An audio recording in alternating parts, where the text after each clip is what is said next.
This is CodEx Machina, a podcast about reading, publishing, and all things books. We are your hosts, Natalia, Bethany, and Laura. Welcome, everyone. We are here to take you through a day in the life of someone attending the Frankfurt Book Fair. What's it actually like in there? Plenty of people get to see it on the public-facing days where it's open for anyone to attend, shop for books, and so forth. But we like to go a few days early when it's the industry events and some of the talks that are kind of meant for publishing insiders. So let's just start at the beginning.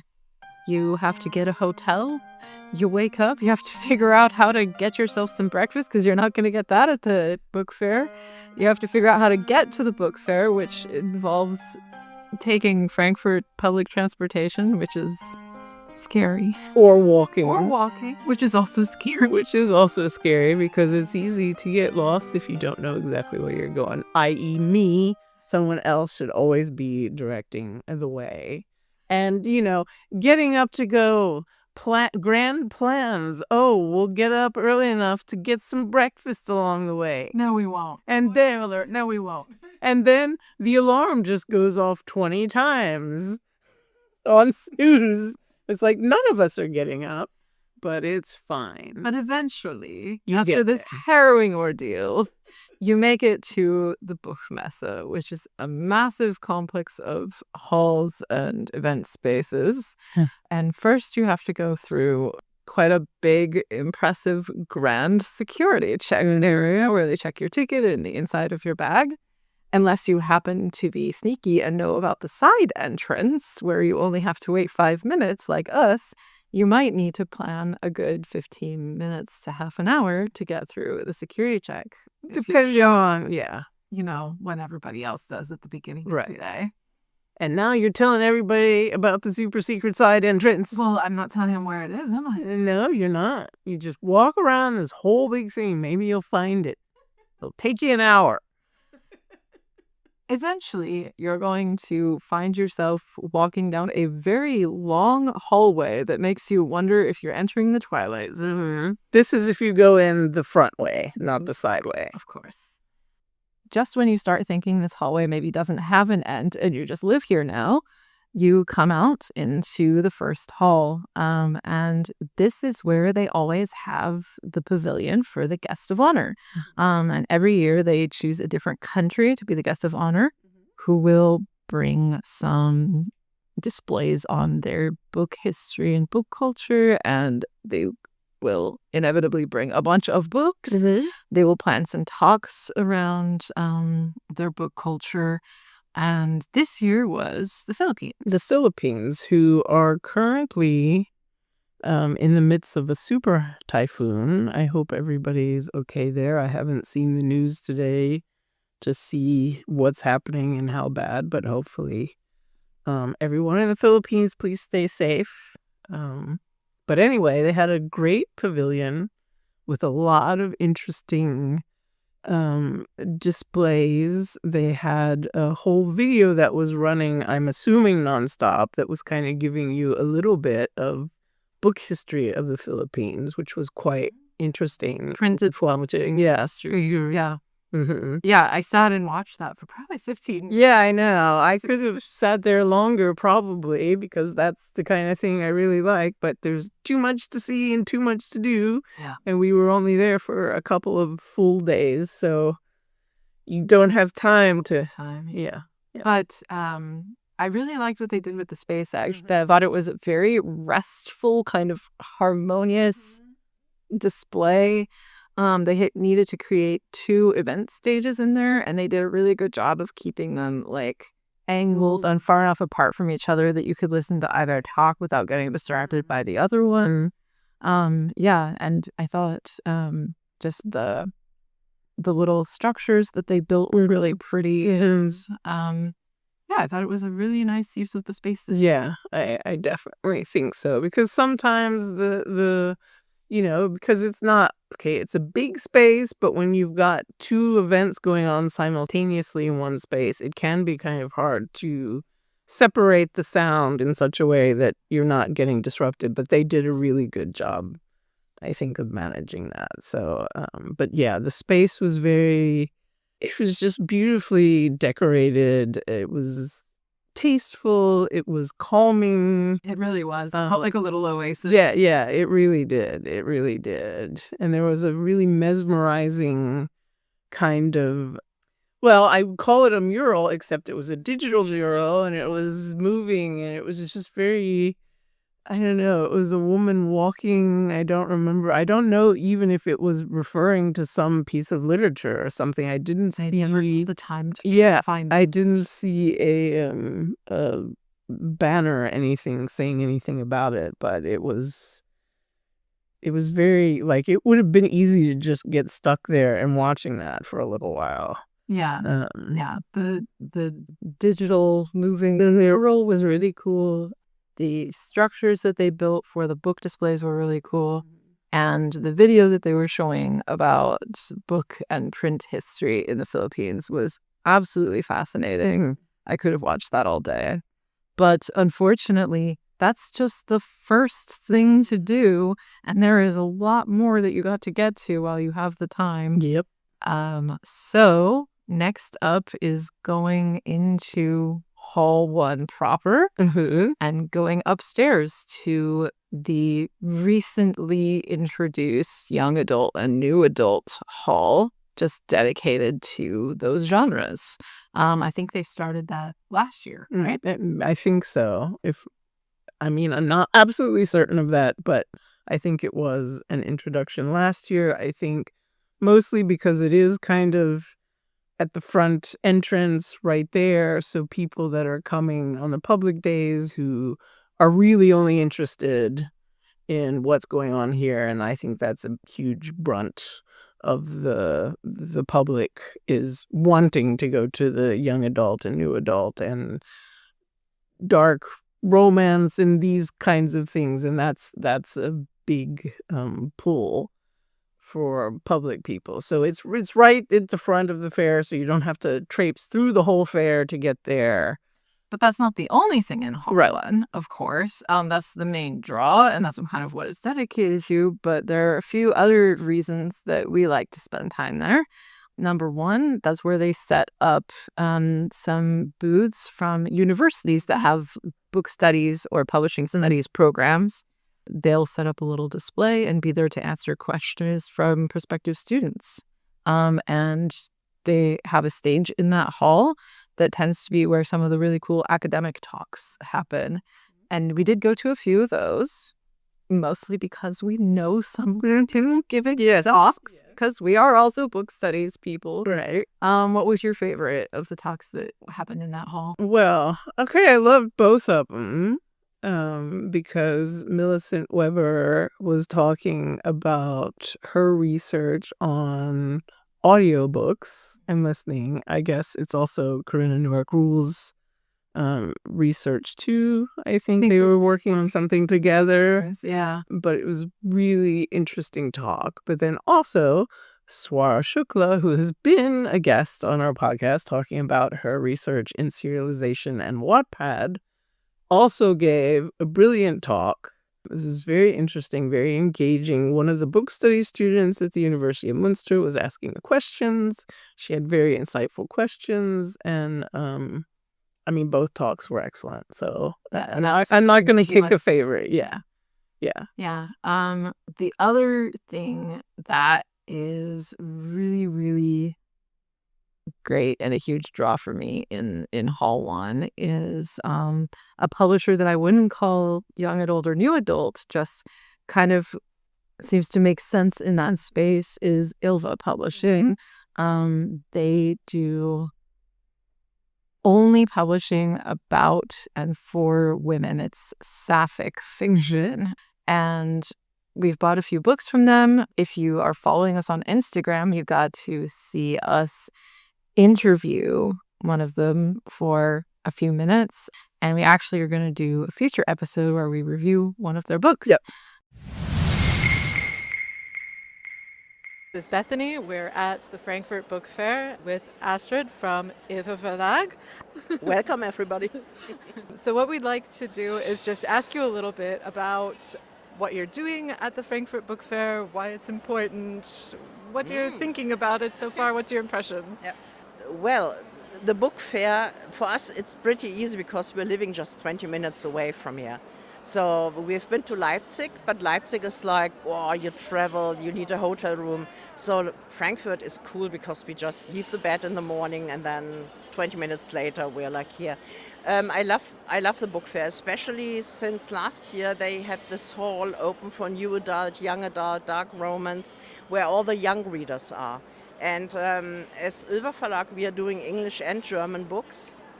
And when we started this 13 years ago, everybody was like, English books, nobody does that in Germany. No German publishing house will do. And now it's like a lot of the German publishing houses try to get the English rights for the German-speaking area. And I'm like, we've done that already 13 years ago. So we are a publishing house, I love to say, for women loving women. We publish all genres, like from romance to historical to sci-fi to fantasy. And all our books have a happy ending. All our books have consent. And our books are loved.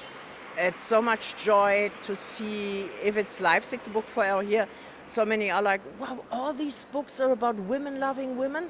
And do they die in the end? And we're like, no, they all have a happy end. And it's still not common somehow. Yeah.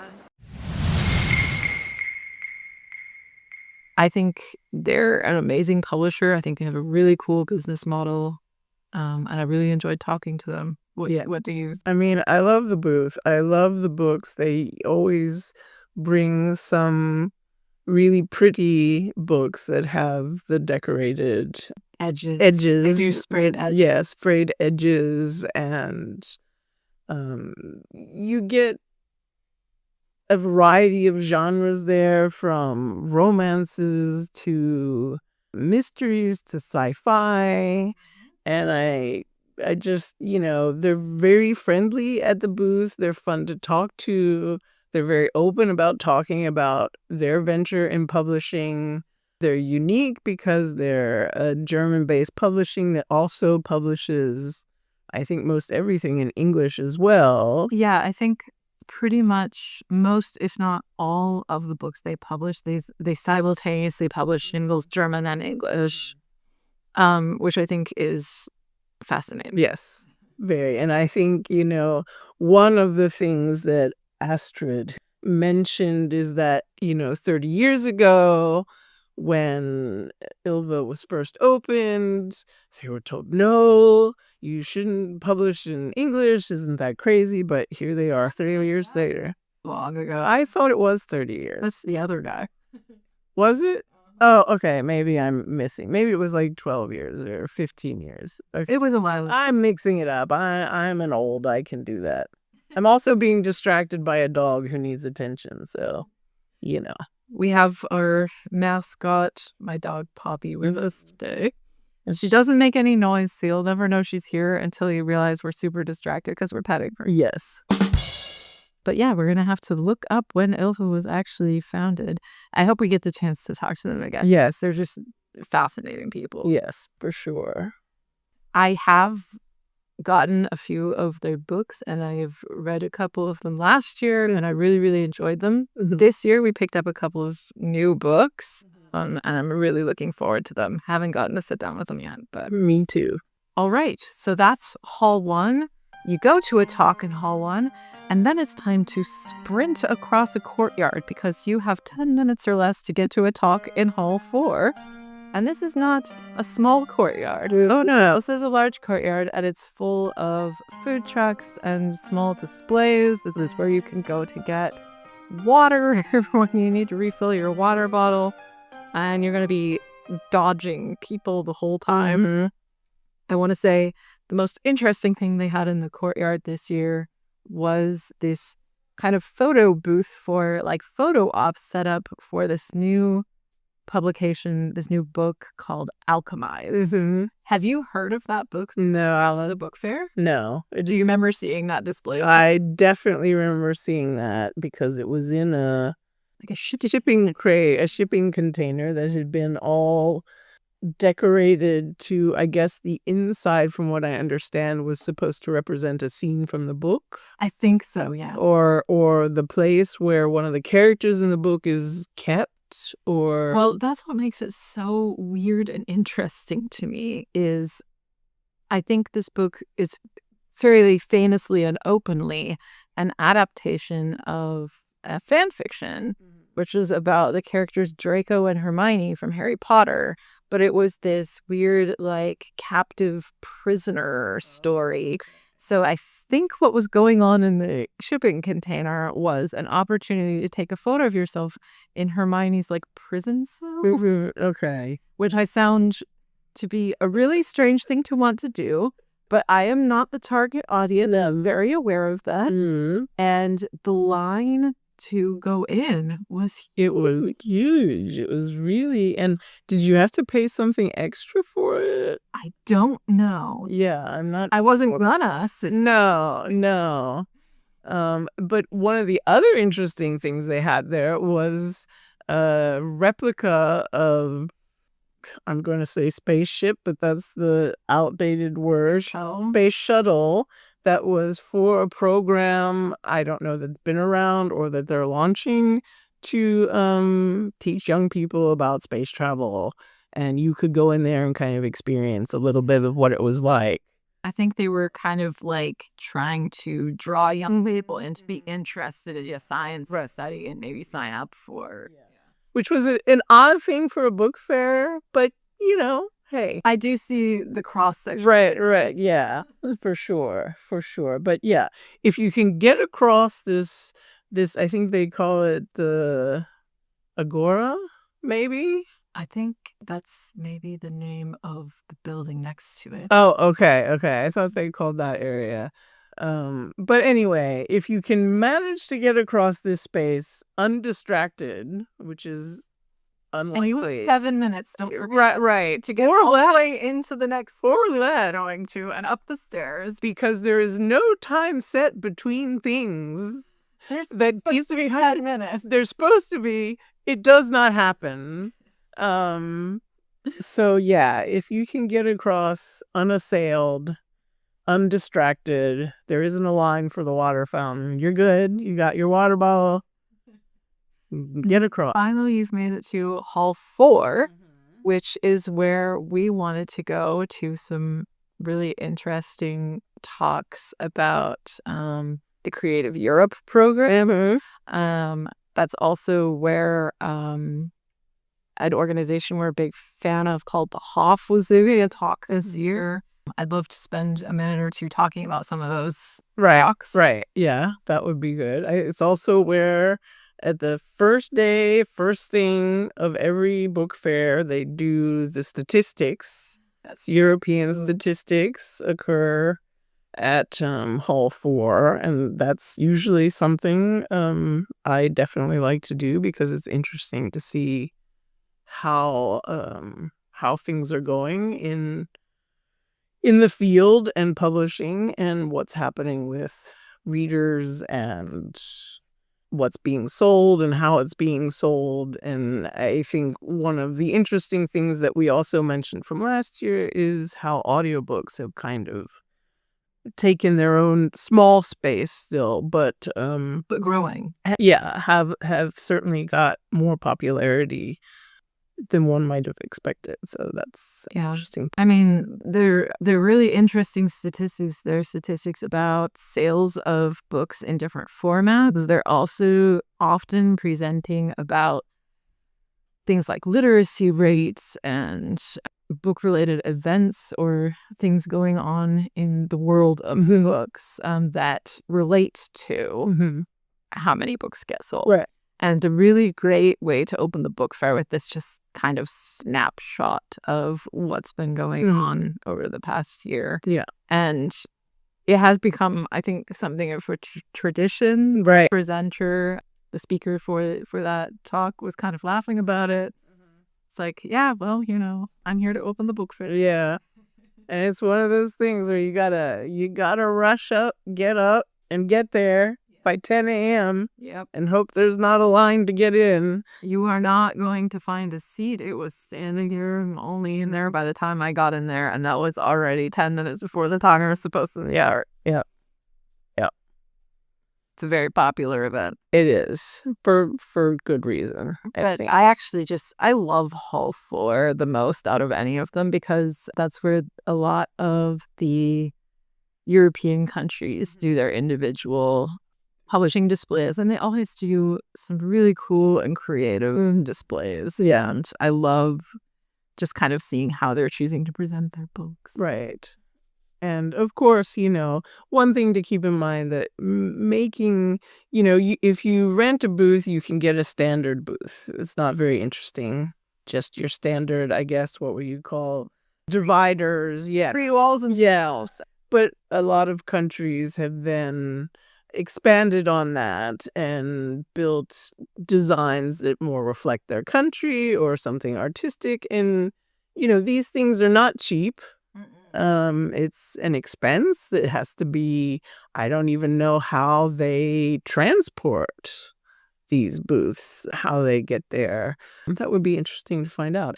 Because some of them are quite big and very interesting. And my big problem with it is I never have enough time at the fair to just stop and look at everything they have on offer and what there is. And absolutely. Yeah, I think this is the first year out of the 3 years I've been going that I managed to carve out an hour for myself to even peek my head into Hall 6 and see what was in there. I never made it into Hall 6 mess. Yeah. I mean, it's hard because you are going to spend a lot of the time at the fair moving from one place to another. Absolutely. And, it's, I mean, I understand that it has to be that way, but it kind of eats into your extra time if you're wanting to go to presentations and look at booths. You're kind of losing some time in the running around and in the, oh my gosh, I need to just sit and have a break for a minute. So, Yeah, you make this very full schedule for yourself of talks you want to go to, and then eventually you have to decide to sacrifice one so you can just sit down for a minute. And I think on the first day, I was running back and forth between Hall 1 and Hall 4, which are about as far from each other as you could get. And it was just like, oh man, after that day, I was done. And it's so funny because somehow, I cannot tell you how, I have no idea what happened. On Tuesday morning, as I'm going to get the train to go to Frankfurt, I twisted my ankle. And I was limping the whole time we were at this book fair. And it was just, you can't slow down. You can't stop. You just put up with the pain. I just keep going. And then me with my blisters on my feet from wearing a pair of shoes I knew better than to wear. And, They always tell you this. This is the advice you get from people who have been to the book fair is do not wear new shoes. Do not wear high heels. Yeah, show up in your comfy worn-in shoes. Yeah, we're going to be doing a lot of walking. Yes, have a water bottle and have a snack on you at all times because when you find time to stop at one of these food trucks and get some lunch, you don't know when. Right. But I mean, I did eventually. I did too. I enjoyed some shawarma, actually. That was good. Yeah, they have a really good shawarma place there. They also have Argentinian empanadas. Yeah. Man, those are good. And there are Greek loukoumades. I always get some. Yeah, they're so I don't need them, but I want them. Yeah, so good. I was so happy when I saw them there. I'm like, yay, something from Greece. They had really put a lot of effort into having a good variety, having vegetarian options. Yeah, I think they do put a lot of work into that. Yeah, and I think it's a real contrast because the first time I went was kind of, it wasn't early pandemic, but it was pandemic times, and so there weren't a lot of booths. It was like there wasn't a lot of food choices. And so it was very different. So when things kind of opened up more and the next year I went, there was more, I'm like, okay, good. Because I felt I didn't have my snacks. It was my first time at the fair. I didn't know. And I was really out there without anything to eat for the whole day. Oh no. That first time because of the pandemic. So yeah. Oops. Yeah. Now it's better. Yeah. So that's the chance to rest your aching feet and worry that you're missing something cool.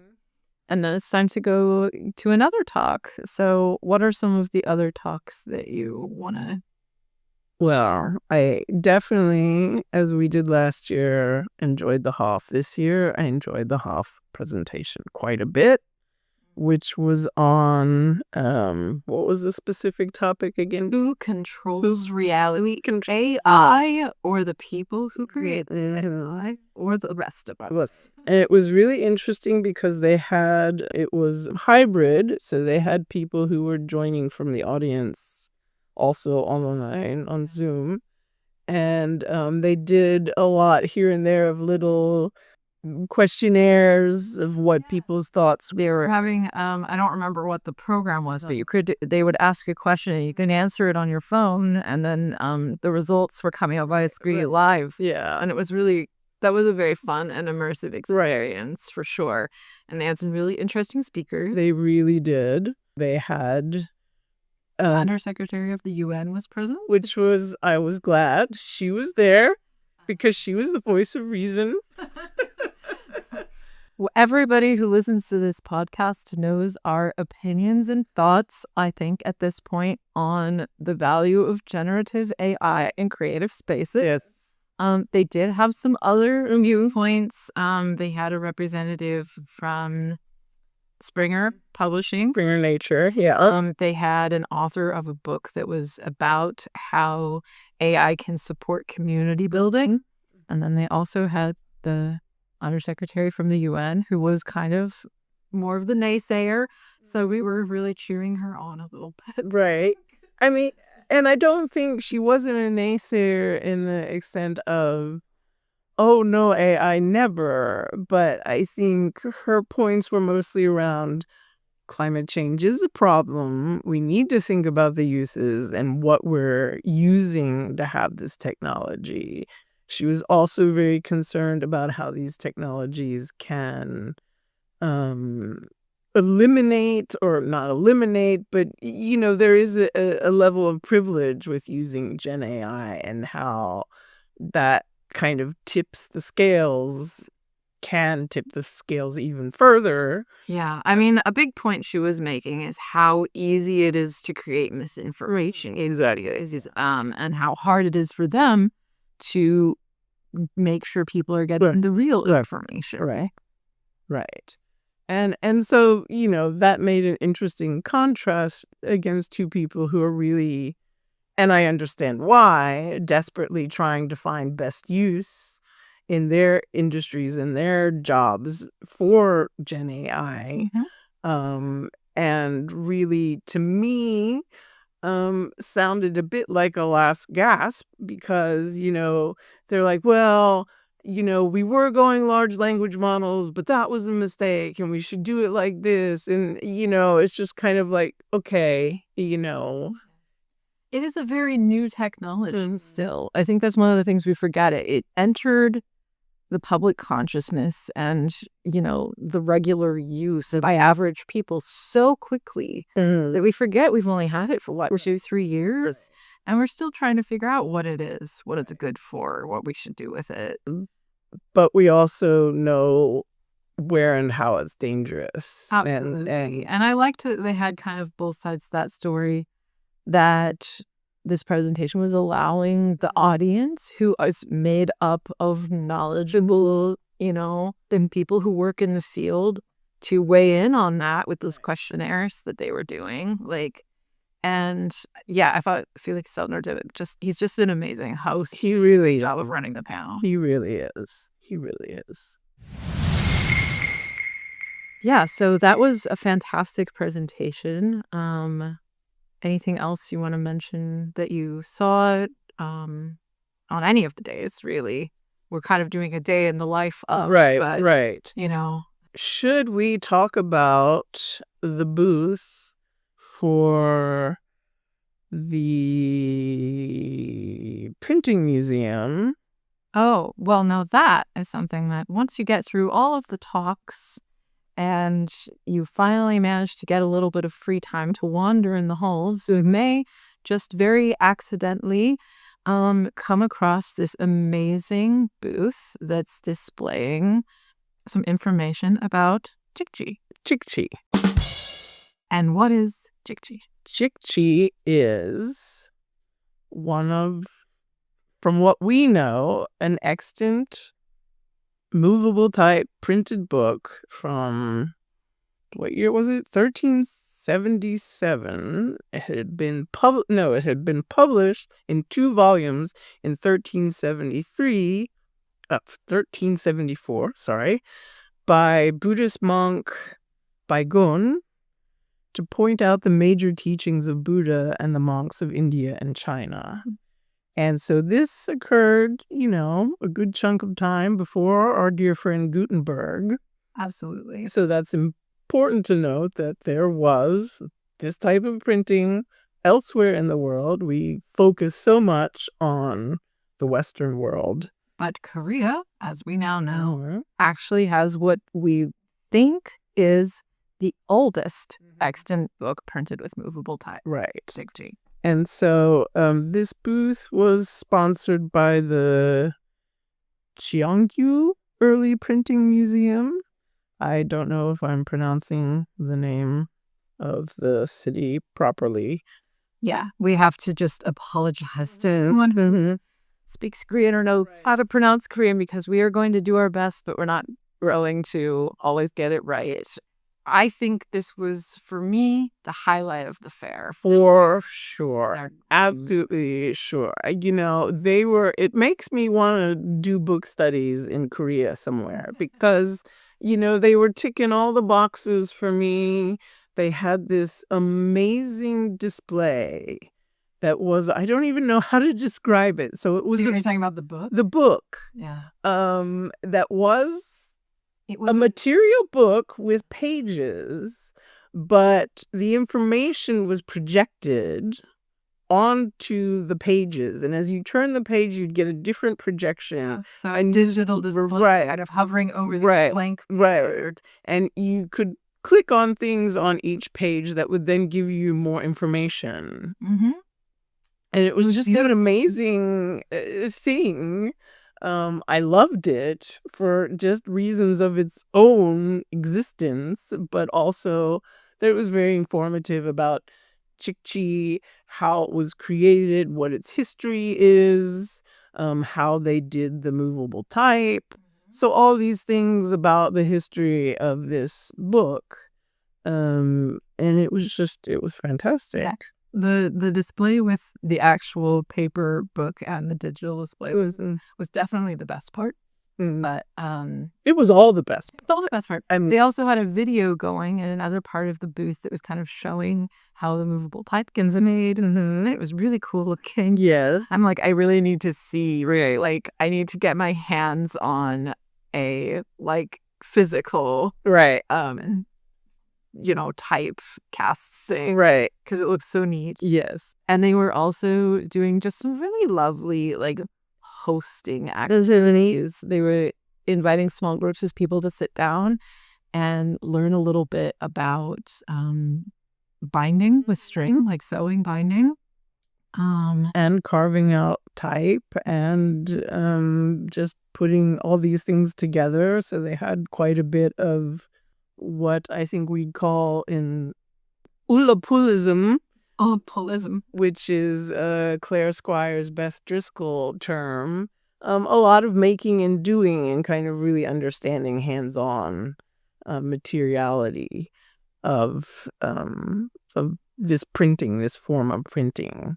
And I think that was very valuable. But they also had traditional costumes you could try on, and they'd take your picture in them. They had a way to write postcards to anyone. You could write as many postcards as you want, drop them in the thing, and they mailed them all after they got back to Korea. Yeah, they took all of these postcards back to Korea and then mailed them from Korea so that your friends or family or whoever would get it. Right, which was really great. I thought it was just a wonderful display. They were a really wonderful group of people who run in the booth. Mm-hmm. And I was really shocked to find out that the book is not in Korea. It is not in Korea. Well, the second volume is not in Korea. The second volume was apparently, I don't know, appropriated by A French ambassador. yeah. When was that? That was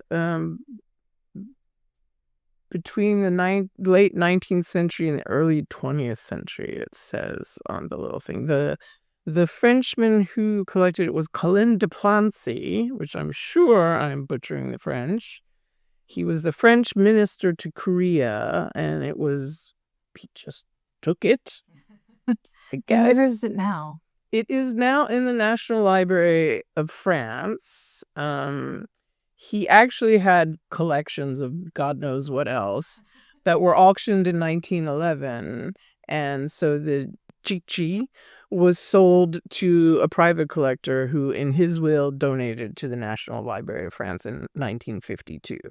So it's been, housed there, preserved there for quite some time now. And kind of the point of this booth is to raise awareness of the fact that, Korea would like it back. I very much support that repatriation. Me too. I think obviously it is very worthy and important for everyone in the world to be aware of the fact that this book exists. It's that, this print history is very valuable, but it doesn't make sense for the actual physical book to be away from its paired, other volume. Right.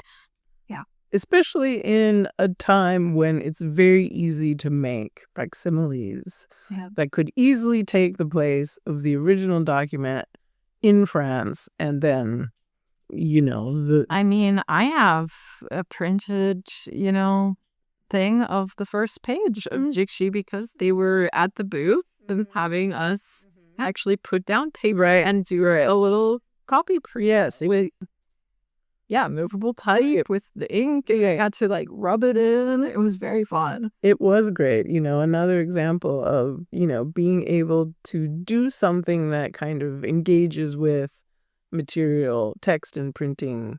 And I myself printed a copy of a hymn that I don't think was part of Chi, that I understood might have been a little later, but I wasn't 100% sure on what I was told about. It's very nice framed on my wall, and I am very happy with it. And, always happy to have a hymn, something spiritual hanging in my house that no matter where it's from, good vibes, right? Hopefully. Bad vibes too. I don't know. I'm great vibes. I have to mention my other favorite thing that I just kind of happened to come across while I was at the book fair, which was taking place at the New Zealand booth. They had, of course, a few different publishers represented, but they had a short event put on by a literary magazine called Folly. They're fairly new.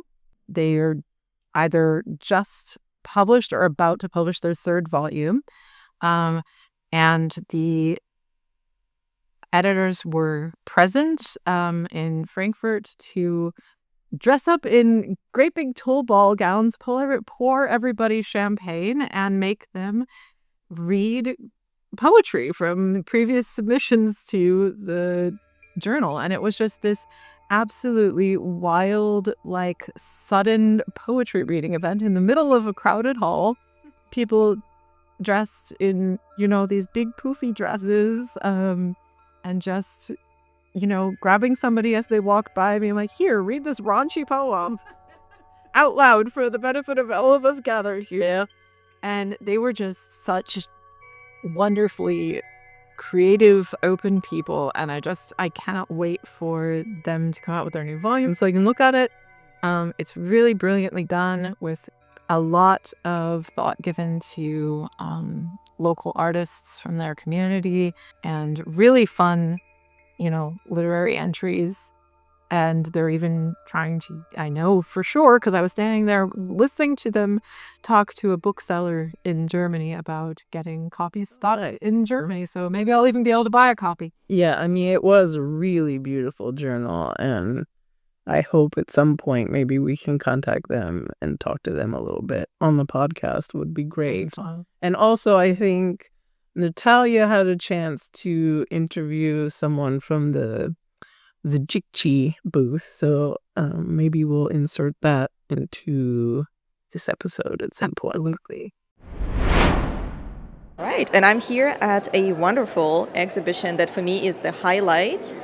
Hi. Can you tell us a little bit more? What is this exhibition about? All right, so we're actually from a museum called Cheongju Early Printing Museum in Korea. We're the only museum in Korea which specializes in early printing culture of Korea.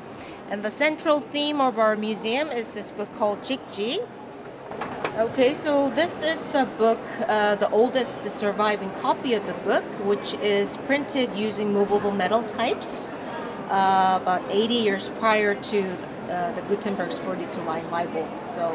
And in 2001, this book was inscribed on the UNESCO Memory of the World. So the book itself is a great, like a cultural asset. Okay. So currently, this book is being held in France, and then we try to do a lot of like outreach activities, especially in Europe. So one day, hopefully, we can have an exhibition of Jikji in Korea. Okay, and we're also at the same time we're here to promote Korea's printing culture. And the oldest surviving copy of the metal type print is in Korea, and also at the same time the oldest surviving copy of the woodblock print is also in Korea too. So we have a very long history of printing culture in Korea. So we're here to promote that. Fantastic. How's your impression, like, so far of the fair? Okay, actually, we've been wanting to come to the fair for a long time, and we actually received a government grant to do a fair this year. So my colleague, and I actually came to the book fair last year to do some prior research. And then I think it's a great opportunity for us to present this book to people from all over the world in many different ways. And then we were approached by many different types of companies. It was quite interesting, and to build this network of printing and people from different professions.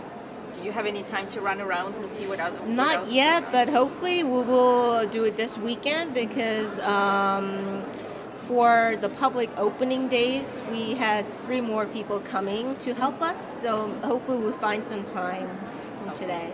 All right, thank you so much for doing this. This is such an opportunity for all of us to see that. Thank you so much. And then, of course, we're rapidly approaching the end of the day. The book fair is only open until, is it 6 or 7 p.m.? I think 7-ish. Yeah. But they really start clearing out around 6. Yeah. And what tends to happen starting around 5:30 is a lot of people are doing a little just get together, have a drink, chat, socialize, network. And I was running so late by this point that I hardly got to see the rest of Hall 3, Right. which is where all of the German publishers are, including, the big name ones and the smaller ones.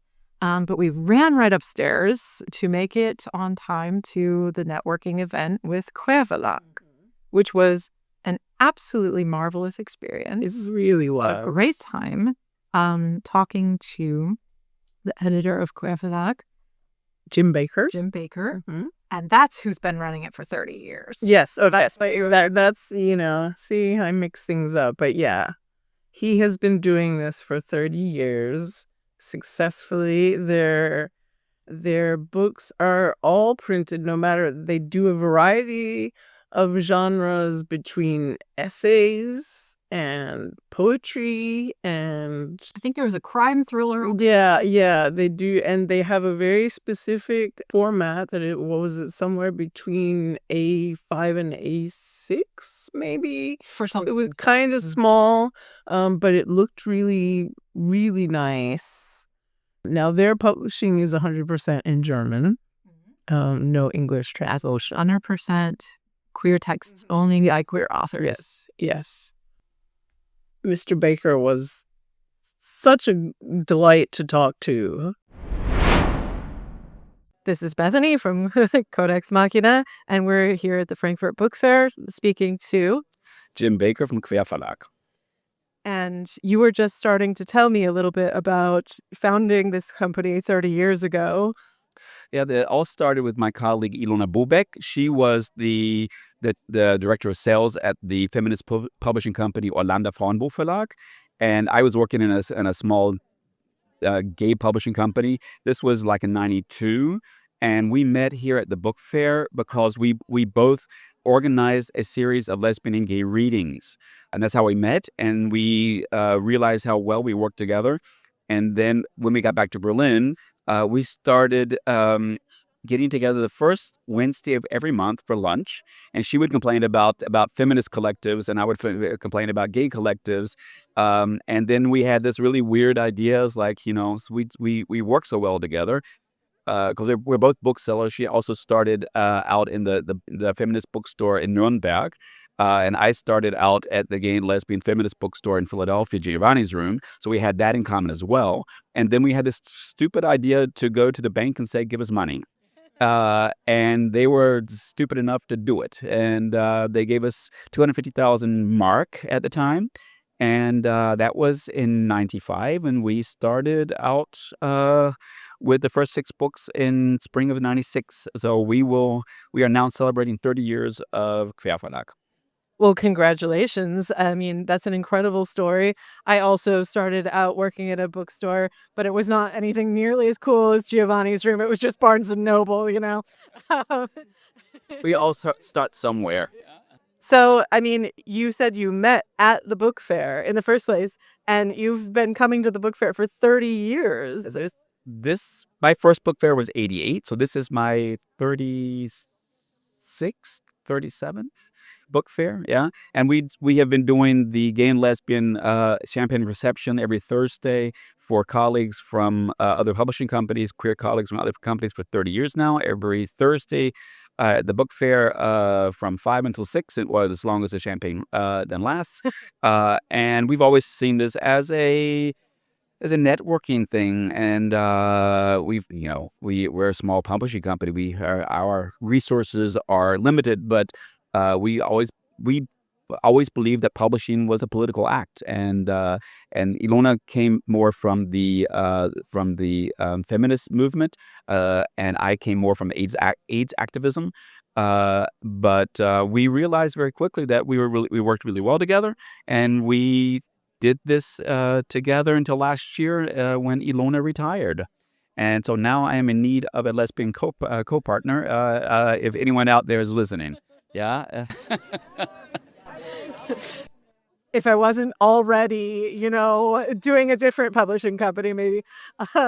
So would you say that the book fair has always been friendly to the queer publishers, or have you seen that change or grow during the time you've been coming here? Oh, it's definitely changed. I don't say grow. To be honest with you, it has shrunken. Oh, really? Yeah, because when we started out, I mean, we had an entire half of an aisle here of just feminist, lesbian, gay publishers. And I remember the best years, probably the early 2000s, they were about 6, 7, 8 of us. And now I think, to my knowledge, we're basically the last Mohicans. We're the last one standing.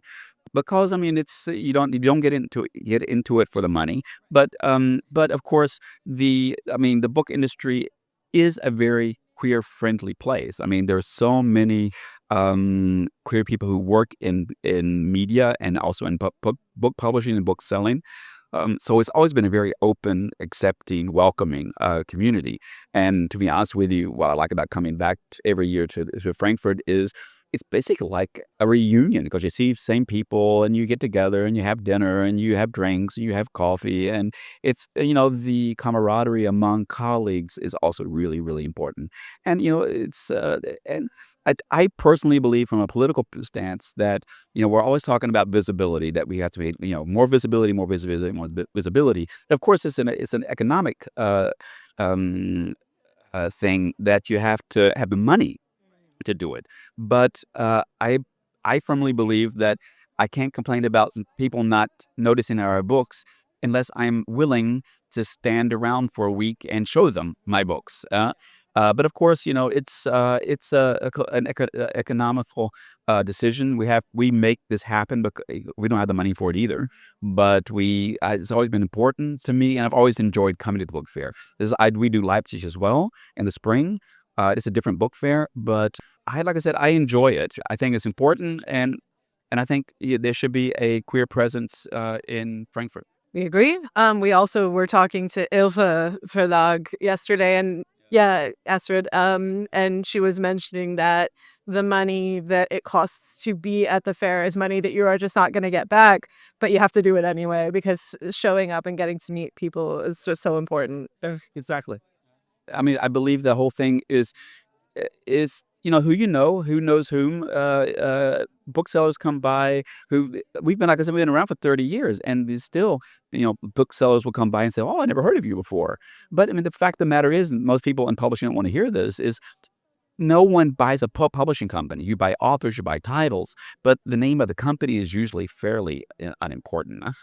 And that's okay. That's the way it should be. And we're here to give writers a platform, a voice. We are the ones who decide these things. I think it's also something we should think about is the amount of power we actually have, because we are the ones who are deciding what's being published, what's being out there, who's going to be heard. Of course, if they're actually heard is another question, but we're the one who opens the door. And I think that's a responsibility we should take seriously. Of course, there's always this tight rope walk between, okay, you have to make it economically feasible. You've got to be able to pay the bills at the end of the month. And that's what we've always struggled with. That's why we've tried to do our list of books, everything from um, uh, poetry to political activism, from crime novels to general nonfiction and fiction. But we only do German language stuff. We only work with German authors, Swiss and Austrian as well, of course. But we don't do any translations at all, because when we started, if a gay book or a lesbian book was being published, it was usually a translation. And so Ilona and I decided, okay, first off, we don't have the money to compete for foreign rights and translations. And I would just much rather work with the authors directly. I mean, I got my degree in German literature, so I mean, I've always been interested in German literature, and that's fun working with authors. We have some authors who've done 14 books with us, and they stayed loyal all these years, even though they don't make a lot of money, doing stuff with us. But it's a responsibility that I think most publishers don't think too much about. Yeah. Yeah, it's good to hear that because I mean it's something that as book studies students, so we study everything about the book except the text, so including publishing, distribution, all the channels that it has to go through. And one thing we really see is how much power publishing has had, and people today ironically talk about the algorithm and how AI is the power, but we've really kind of had that in the book market with publishers. So it's really nice to hear someone understand that responsibility. And yeah, Because in the last couple of years, I've been very, very involved in an initiative called Verlage gegen Rechts, and it's a group of small independent publishers. We started out in Leipzig because our whole thing is publishing is an act of political protest. It can be, it should be, and don't get me wrong. I mean, we have to we have to pay attention to what's being published, and we have to pay our bills, and we have to make sure it works financially. But in so many larger companies, I always say, we're staying out of the political fray. We do books that sell, and Verlage gegen Recht, especially now not only in Germany but all across the Western world, where more right-wing movements have got even stronger. I believe it's our responsibility to call attention to an alternative to these right-wing stances and legislation. But we do that basically in Leipzig. In Frankfurt, it's a little difficult because this is for professionals. In Leipzig, it's for readers and book lovers. But we do 10 panel discussions in Leipzig with Verlage gegen Rechts. What I'm hearing is we definitely need to be in Leipzig next year so we can go to some of these panels. Yes, for sure. Well, I think we've probably taken up enough of your time. Thank you so much for speaking with us. Well, thank you for being here, and have a great book fair. All right, thank you.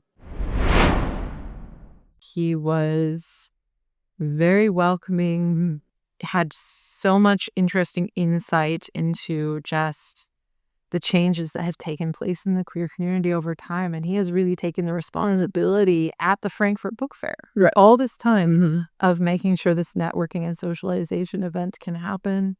And it was just, what a wonderful way to end it. Yeah, it really was. It was a very positive experience overall, the book fair, but kind of ending the day with a little bit of sect and talking to really interesting people who... A little bit of what now? Sect? What did I say? Did I say sex? I don't know. That's checking. Well, Champagne. Yeah, well, it's not quite champagne. We can't use the word champagne, remember? Champagne is only for something specific, indie. So, I mean, I don't know if they had... There was some sparkling wine. There was orange juice. There was something very bright and vibrant people who we were having a great time.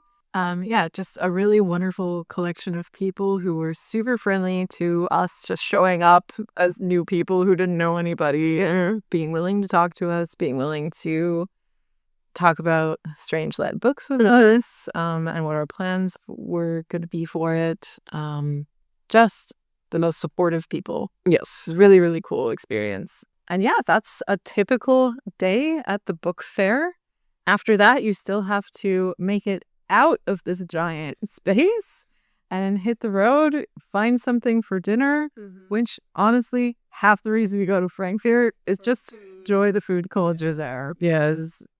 We're eating a different country's cuisine every night. Yes, we were.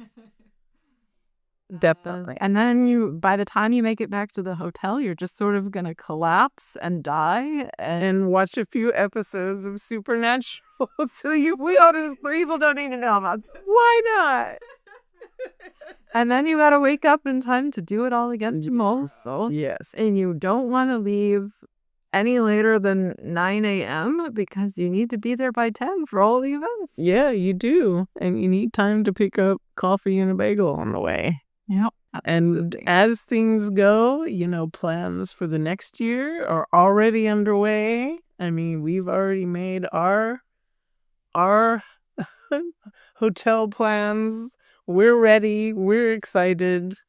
And that's what the book fair is all about. A very important destination for people in the publishing community. And if you're there on one of the days where people just from the public can come in, that is also very fun, as you get to see all these really excited kids to go in and go to the biggest bookstore in the world, basically.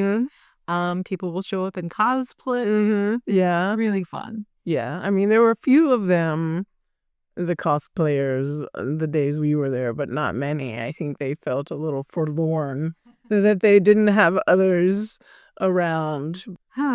So, I was really glad I went to the fair this year. I thought some of the meetings that we got to have with people were really wonderful and valuable. Yes. And just as a random aside, I know that when we did our episode last year, I talked about accessibility.